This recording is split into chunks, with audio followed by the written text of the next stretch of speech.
Je ne vous cache pas que je ne regarde pas particulièrement les émissions de Cyril Hanouna, mais j'ai quand même envie de vous faire mon analyse sur Mathieu Delormeau. Vous savez quel est le point commun entre un toxicomane, une femme battue et Mathieu Delormeau? Je vous assure que c'est pas une blague. Eh bien, c'est que les trois sont dans ce qu'on appelle le cycle de la perversion, je vous explique. Le plus souvent, le toxicomane est dépendant des drogues et de l'alcool parce qu'il s'en sert pour panser ses plaies et ses blessures intérieures. Il se sert de ça pour oublier, pour apaiser ses souffrances, pour se soulager. Sauf que ces choses-ci vont progressivement lui causer davantage de soucis dans la vie qu'il va chercher à oublier justement par ces moyens-là. Et donc il va s'enfoncer continuellement dans un poison qu'il estime être son remède. En ce qui concerne les femmes violentées, beaucoup d'hommes ne comprennent pas pourquoi est-ce que certaines femmes ne s'en vont pas directement lorsqu'elles reçoivent le premier coup. Eh bien c'est parce que parallèlement aux violences et même préalablement aux violences, il y a tout un mécanisme qui est mis en place. Isolement de la femme, de sa famille, de ses amis, de ses collègues de travail, organisation de sa précarité financière. Et donc lorsque la femme estime ne plus avoir le choix que de rester avec son homme, eh bien elle est prête à accepter toute forme de violence. Ici on retrouve le même schéma parce que l'homme qui est à l'origine de sa violence se présente comme la solution à ses problèmes. C'est un prédateur qui prend l'apparence d'un sauveur. Plus elle reste avec lui, plus sa détresse grandit, et plus sa détresse grandit, et bien plus elle estime avoir besoin de lui pour sortir de sa détresse. Ici encore, on a la logique de la perversion qui est le poison qui se présente comme un remède. Alors maintenant, pourquoi est-ce que je parle de Mathieu Delormeau? Eh bien tout simplement, c'est à cause de lui.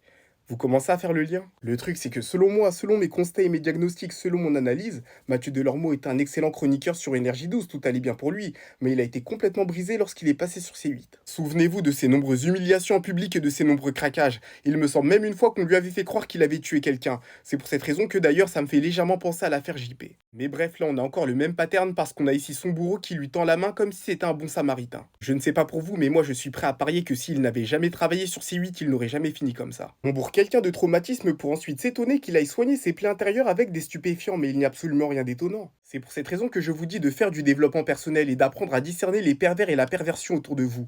D'ailleurs, pour vous aider, il y a mon livre disponible sur Amazon.